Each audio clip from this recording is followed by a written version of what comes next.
I'd like to talk to you today about the 5 words that we like to leave people with in local futures. Connect, educate, resist, renew, and celebrate. The first word is connect, because we feel that we're asking you to take a rather difficult journey. It requires courage. You have to rethink some basic assumptions. And the best way to do that is to get together with some like-minded people. Anywhere between 3 and 20 people.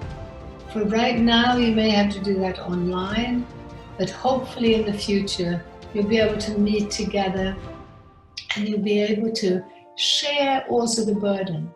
One person might read a book, another person might watch a film, because we're asking you, as one of the first activities, is to educate yourself, is to really examine deeply how it is that you might have been supporting this dominant system, and how it is that you might not have seen that the solutions are right in front of us.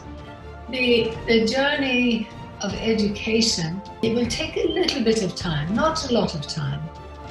We have laid out some very clear arguments, concise.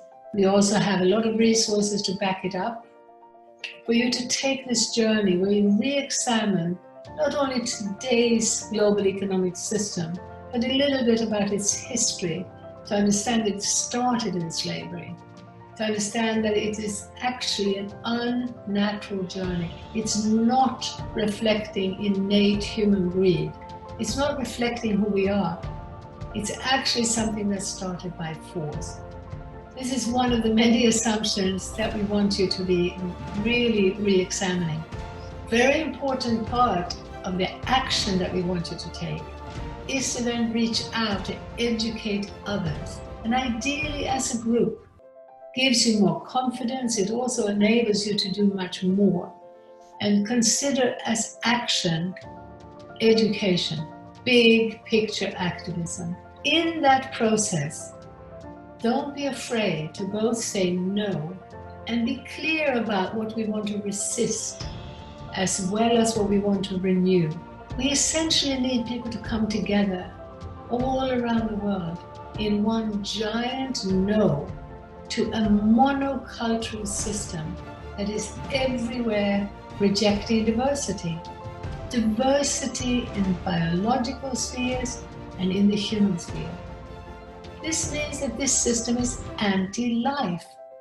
Diversity is a fundamental principle of life. Don't be afraid to speak out against what we must resist, what we must change, as well as what we are for, what we want to renew, what we want to regenerate, what's our positive vision. This, both resistance and renewal, are actually strengthening each other. And it's unfortunate that some people have thought that no, we mustn't be angry, we mustn't be aggressive, and therefore we won't even look at what we're against.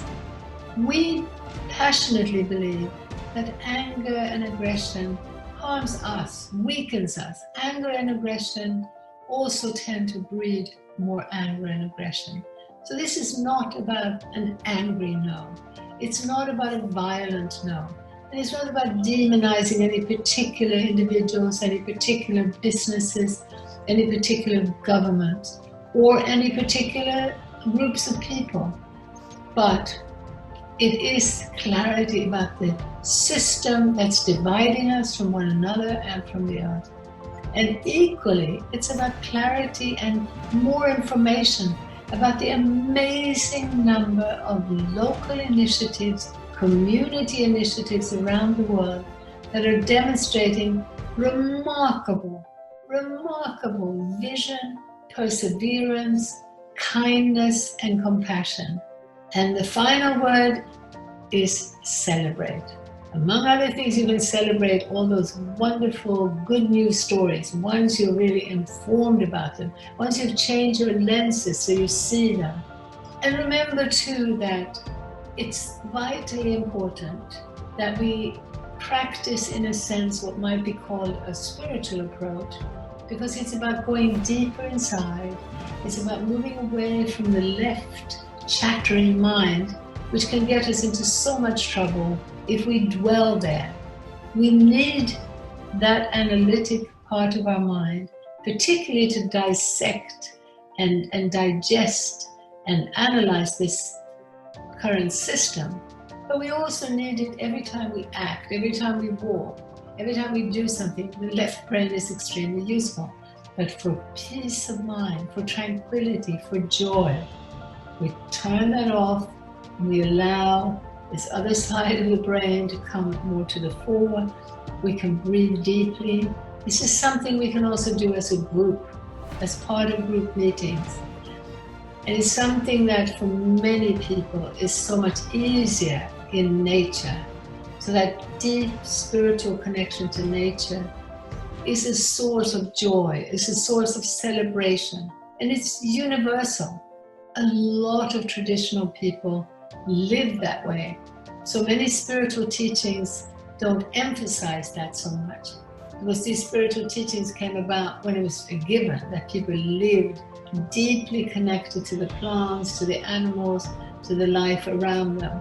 This celebration of life includes that deeper sense of connection and peace that we can get from being out in nature. The celebration also involves coming together to sing, to dance, to cook, to eat together. Simple pleasures that all cultures virtually in our history enjoyed. It's the modern consumer culture that's made us into frightened spectators, thinking we're not good enough unless we're perfect. So celebration is rejoicing in the miracle of life, is gaining wisdom from traditional cultures to know how to celebrate in a way that really does bring joy to the majority. And just remember that life is a miracle. Nature is our bodies. Every muscle in our hand, the fact that it works, is a miracle, something to be celebrated. So whoever we are, wherever we are, there are reasons to feel gratitude and to celebrate life. Thank you.